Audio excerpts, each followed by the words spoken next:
Alright, welcome back to let's try The Legend of Zelda Ocarina of Time. We're at video, I think it's 26 or 27. I could be wrong about that, but from this point we're going to venture our way into the Fire Realm and the Fire Temple. So there's going to be a lot to cover, so I'm just going to jump right into it. For those of you that don't use cheat codes like I am, you have an option to get some bombs and some hearts, and there's also the fire tunic if you want to get that. So that's basically here for the taking, but obviously I'm not going to buy anything there. What you are going to want to do is head towards this little area here. You're going to get a little message that says this little carpet is like really plush or whatever. I forget exactly what the significance is for it, so I'm not going to bother with that. But you do want to head to where Darunia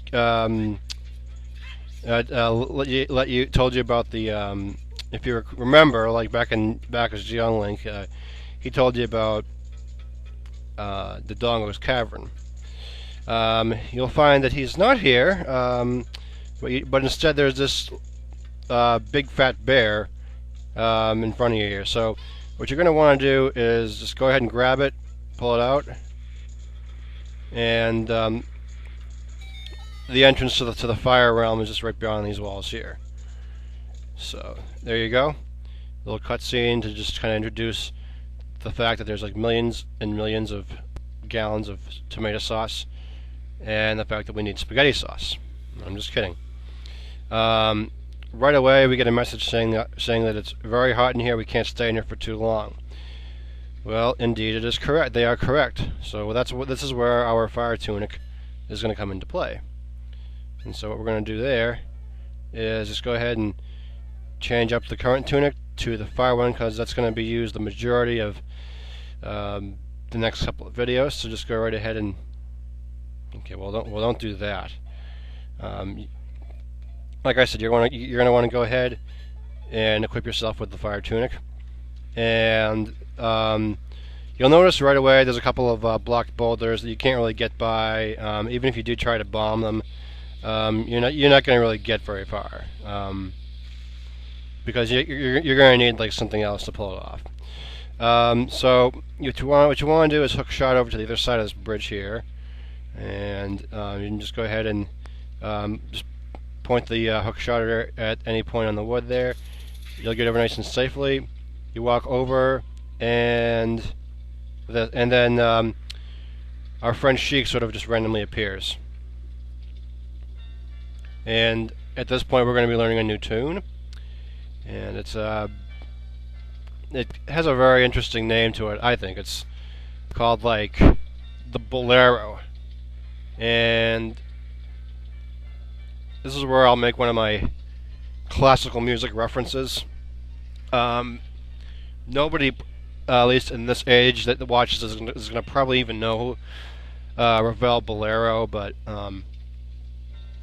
he really wrote a piece that goes ba ba da da da da da ba da da ba ba ba ba ba ba ba ba ba ba ba ba ba ba ba. Well, if you know that's the tune, great. If not, just look up Ravel's Bolero, and if you're patient enough to listen to 15 minutes of classical music, download it. It's awesome.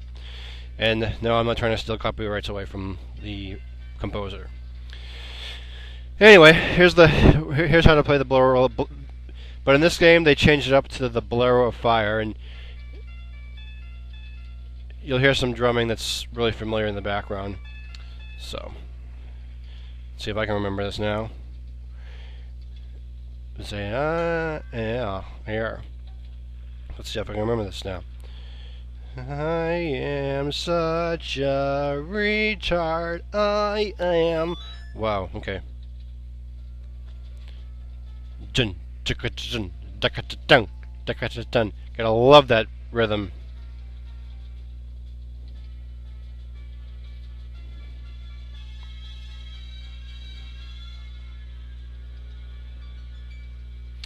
Well, that's an awesome piece of music right there, I have to say.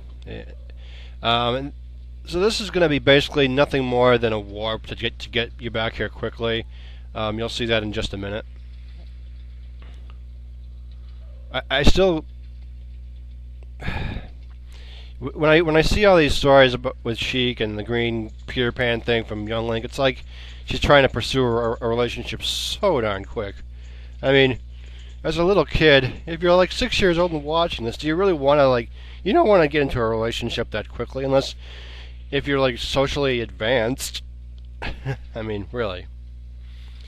So just to make it known, this is the place you'll land.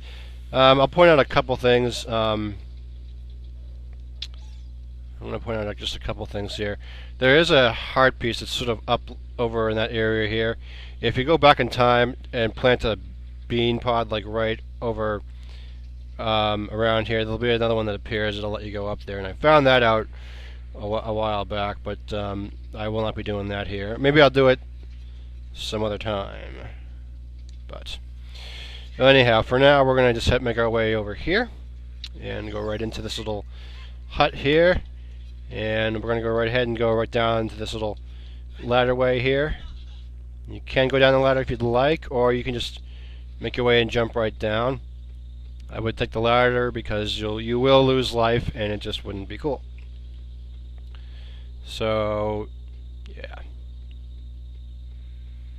It's a long way down too, so it takes some time. But so you can tell like right away, the more lighter the ladder gets, the more lighter it gets down here. Here's where you want to go right here, and this will take you right to the fire temple right here. And this this temple is going to give me actually a great opportunity to talk about something that I think is very controversial and rather can be argumentative, but I'll tell you about that in a minute. But it does have something to do with the music in this. Not this one here, but I'll tell you in a bit if it allows me, if time allows me. Anyway, we find Darunia right over here in this room, so you want to head basically to the left when you get into the outer area. He pretty much gives you the lineup for this for the first half of this castle. It's gonna be pretty fun, and it's pretty easy, and it's fairly close to standard Legend of Zelda dungeons. So just read on to this stuff here, and then it'll kind of give you the lowdown of what's going on. But you're gonna basically there's gonna be a ladder that comes down in this area later on. And he's also revealing who the boss is. This is going to be already. And if you thought you actually could make it to the master door right away, of course not, because that will take a very considerable amount of time to do it. And if it's your first time playing through it, I can guarantee you're going to be playing it for hours, like I might. And it already reveals that the treasure is going to be the legendary hammer, which this is called, and here it's called the Megatron hammer. That's what it's going to be. That's what's going to be able to eliminate a lot of the rocks and stuff later on. So, all right, time for some voiceover stuff. The prisoner cells are in the opposite directions. I'm counting on you. Okay, why it just ring a bell? No clue. But evidently it does go through the boss door. But that's okay. We won't really worry about that. But so just to save a lot of confusion, if you really want to find a simple walkthrough, you want to jump over here to where the pillars are, tiles, whatever. Make it over here to this little platform here. You're going to activate the button here.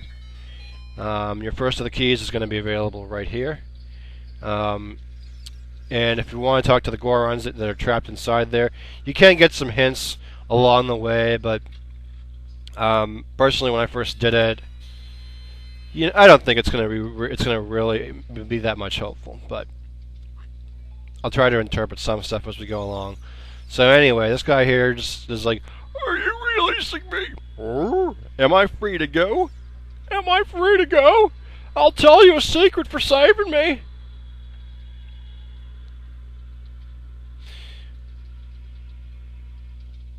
pillar stuck in the ceiling. I think I'll probably know more about what that's going to be later on, but that's something I'll remember as we go. Uh, but yeah, you want to find a path that leads to the room above the ceiling right away. So, but right away, and this is really interpreted for you guys probably an hour or more. Well, anyway, now that he's gone, we can be out of this room here. We won't be back in this room for quite some time. So, we're going to head back through the main gate here. And we're going to go right across to the other side of the entrance here. Your main enemy is going to be mostly quiche. I don't think there's going to be much of them to worry about, so my best advice is just to ignore them, because there's not going to be that many. Now, the advantage of having the Goron tunic is you're allowed about 10, 15 seconds or so on the lava. That's going to be pretty essential for getting some more of the keys here. So, what you're going to want to do next, I recommend, this is my recommendation anyway, but you want to head right off to the left here, and your first key, your next key is going to be actually right underneath here. That's pretty simple. Just open the door, go underneath the blue block, whatever, and same deal like before. The button, the cage opens up, and you got another key in your possession, like so.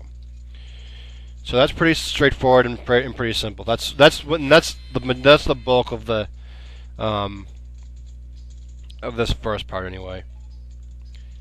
Now, I'm going to turn aside the commentary and do a little bit of some I guess like some debating some issues on some debates on some issues that have just gone like ridiculously stupid. This song evidently had to be redone. According to lots of players I've heard about this song, evidently it's like, well, when this game was originally released, the music was a little bit more like a sound of like people bowing to like a god or whatever. I'm a Christian, so I don't really follow idols, but what I will tell you, but what I found out is. They had to change it up because evidently it caused a lot of controversy with like the Muslim faith. And those of you that are into like following world religions or even like remotely like study them, Muslims are basically a part of the religion of Islam. And basically what they do, and by the way, here's where your next key is going to be. And basically what they say is they're like these convert people that simply say, okay, you have to follow such and such religion, and if you don't follow such and such religion, you're going to die and go to hell. Or as like they say, death to the infidels.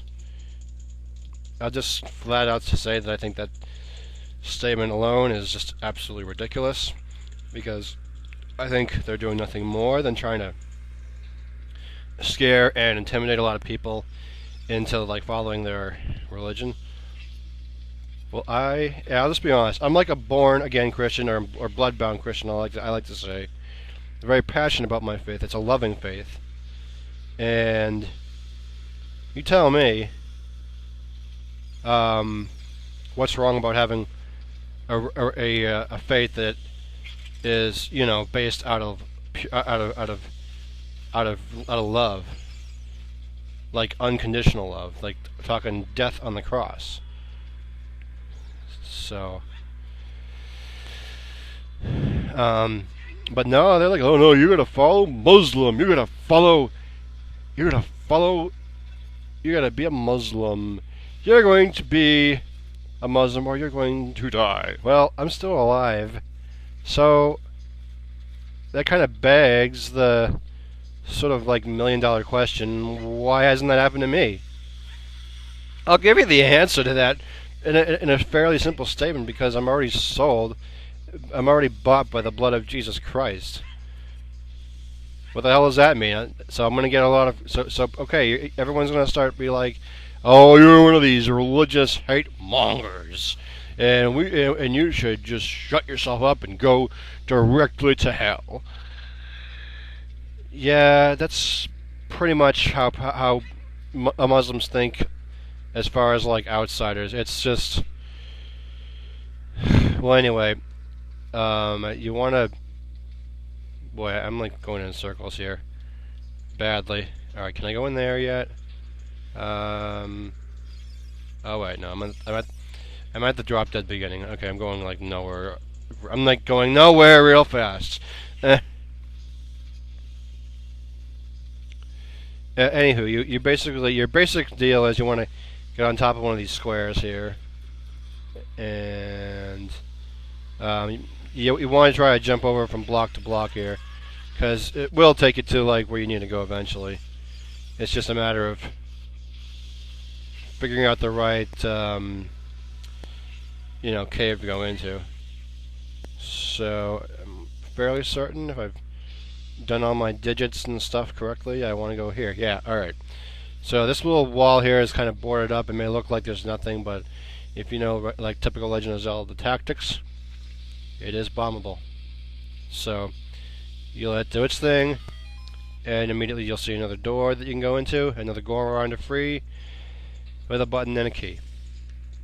Alright, so getting back to my story there, they changed they basically changed the theme to the original theme of this because it offended the Muslim faith, and I guess evidently whoever like redid the emulator for this, was spooked enough that it decided to just change the tune completely to just this, which still has some pretty cool chanting music. I don't think there's anything wrong with it, and why should anyone be afraid of change of some music because of some threat that some people make? It's nothing.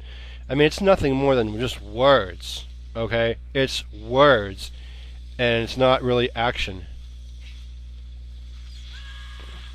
If they're really serious about having people die if they don't follow the Muslim faith, it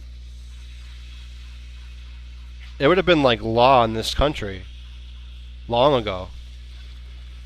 And basically, that hasn't happened yet. So, so you tell me the reason why this music has to be changed? I'm not seeing it, and I don't really care, and it doesn't really interest me in the least bit. But I think it's a terrible thing when you have to be intimidated by someone's words just to stoop down to somebody's level. It's just a real mess. Anyway, enough talk on that. Once you've gotten all the keys, this is where the main entrance you want to go to here. I would make sure that you've done everything you want to do up to this point before trying to go in here, because once you go in, you cannot come back for a while. So if you've decided that you need to get something more, I suggest rewinding the video now. If not, take the risk. So this little scene here kind of looks a little bit like the Carl Sagan scene where the ship just takes off, in contact. As I said, if you're confident, you can move on. Take a nice little trip down this little slide here. You'll go right into this little area here. So right away, you see these fences here, and you just find that Link is able to climb right up it. So just go right ahead and do so. Right away, you'll notice the enemies are being played. There's going to be some surprise quiche like right up the top of here. Just to save yourself some trouble, they're going to be right in front of you. Just kill them and move on. That's that. On the other side of this little room, there are some extra hearts that you can get that are like far across there, but Otherwise, to save a lot of confusion, I spent hours trying to figure this one room out for quite a while. Um, all you're basically going to want to do is just push this little block down on top of the little flame that keeps on coming up. So just keep on pushing it until it falls down. And then you're going to want to, as soon as it falls, you're going to want to fall right on top of it, because when the flame pushes it, it'll push the block right up. And that's pretty much where you're going to want to go. So right on top of there, and surprise cutscene by the rocket or whatever. And you wind up in this like little bathroom-like area. It does have like bathroom tiles. It might be kind of pretty. It might kind of stink, but whatever. But your entrance is right over here. And immediately, as soon as the camera gets in sync, you'll see another Goron that's trapped in a cage that you can't get into. And it's true, you're not going to be able to get into that for a little while. Don't worry about it. But there is kind of a cool-looking little enemy over here that I just simply refer to it as flat as a pancake, because it looks like a pancake. So if you like pancakes, then you can have fun with these enemies here. They just seem to be kind of cool. Search me, I don't know. When they die, they just flatten out like a pancake. Don't forget the maple syrup, guys. Alright, so the next obstacle, it involves this little block here. I'm not going to explain too much of the complexity of this area here, but the whole idea here is you just want to push it down one level here. It'll drop like the more you keep pushing it. Then you want to get onto the other side of it like this here. And if you notice already, there's like a cutout tile. Well, that's basically where you want to put it, because it's going to take you up to the next level. So you just go ahead and pull it right over to on top of the missing puzzle piece there. And that's basically where it's going to stay.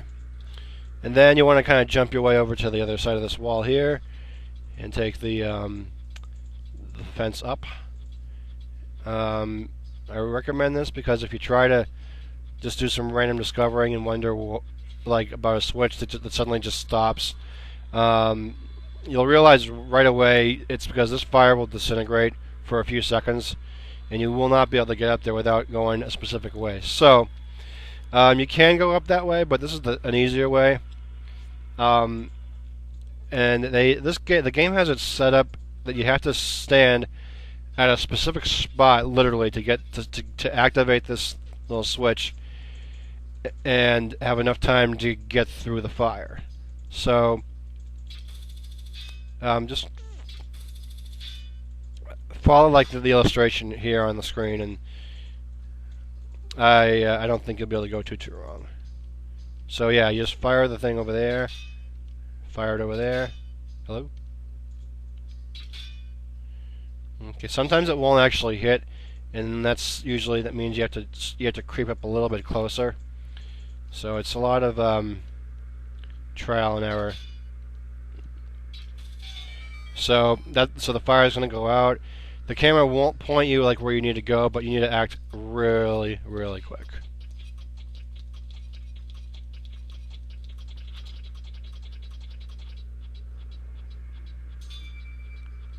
And that's basically how that's done. And that'll take you into another bathroom-like area right over here. Again, there's going to be another door that you want to go into. And then you're going to immediately wind up in this maze-like area over here. And there's a couple more coin keys that you can get here. Well, I should say that you have to get. But just to save a lot of aggravation getting through this maze, you want to basically stick to the edge of the maze as much as possible, because it makes it pretty obvious where you have to go. So like the first one is right over here. It's basically straight shot, another button, another Goron, another key. And yes, it will make the reference of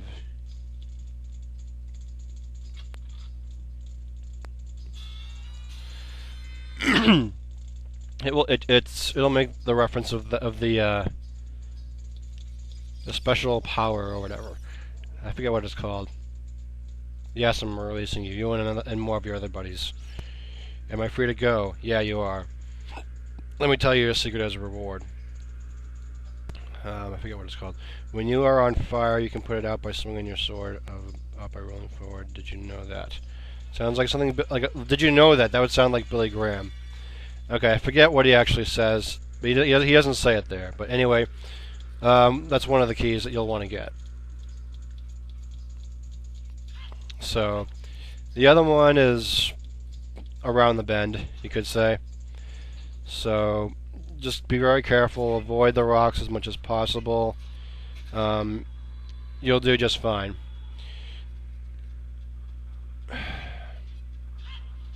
This is going to be the exit that you're going to want to take. We're not going to go there just yet because there's another.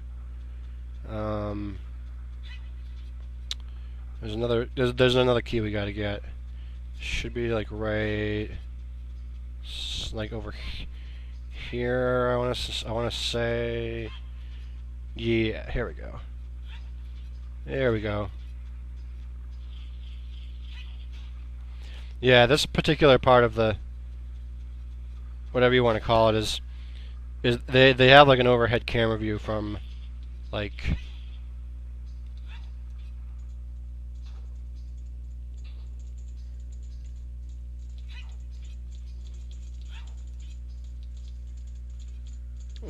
crap. I've already been there. It does serve an overhead camera view. So if you're used to if you grew up like playing Pac-Man, then you know it'll be easy logistics to figure out. All right. So again, you don't want to go there just yet because we're still looking for the right way to get out. And it didn't take fairly long when I did this off camera, so I don't know why it's taken more time now, but oh well. But you certainly want to be very mindful of these rocks because they are just so unfriendly. Now, what's this? Okay, I can't use the camera in that angle. All right, well, fine.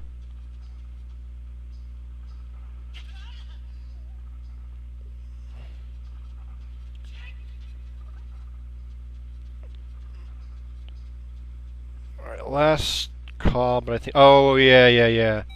There's a button over here that you want to activate. That's what it was. And then you get another. You get another key and another Goron. Fairly simple.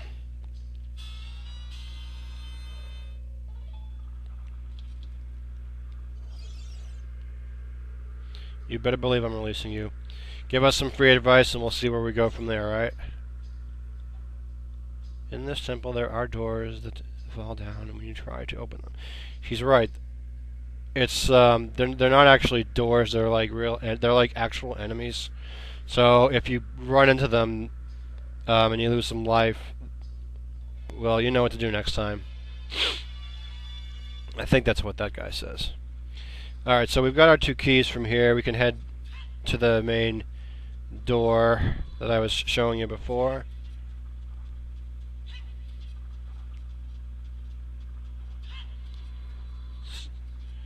It's something you're going to have to reference to quite a bit because you might be coming through here a lot. And I do mean a lot. So you want to head right. You want to use one of your keys into this little door here, and immediately it'll take you to this little area right here. I am going to be frank with you and tell you that this one spot is maybe the most annoying setup of a level that you'll ever have to face. If you have an emulator, I'm going to recommend save stating a lot because you get maybe one crack at getting through this without like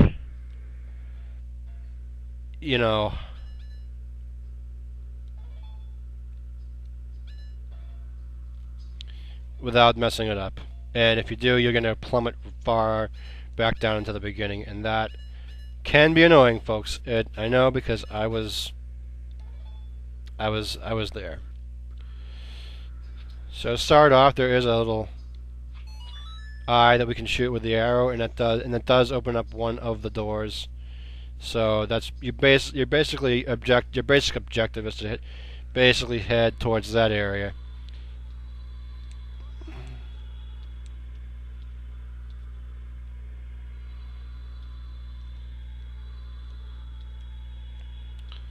So pretty much just play it safe, folks, and don't drink and drive. Or better yet, just don't try to go over that thing too fast. I don't remember exactly what's over in that key there, but there's a treasure you can get over here, I believe. Let's see what's in here. Oh yeah, there's another key that you can get here. I forgot about that. It's kind of a wait a minute. Here's the main treasure. There's what in here?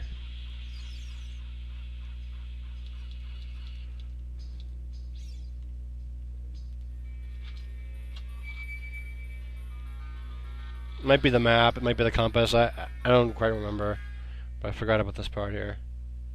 It's right. It's the map. All right. Okay. So I pretty much took us as far as getting the map. So I'm going to stop here because we are running out of time, and I don't know how much further there's going to be left. So I'm just going to save here. We're going to hit the old pause here. Save and pause there for now. So that concludes part 26, or part 27 of Let's Try The Legend of Zelda Ocarina of Time. Our next video is we are going to continue through the temple and hopefully make our way to the mini-boss, and we'll see you then.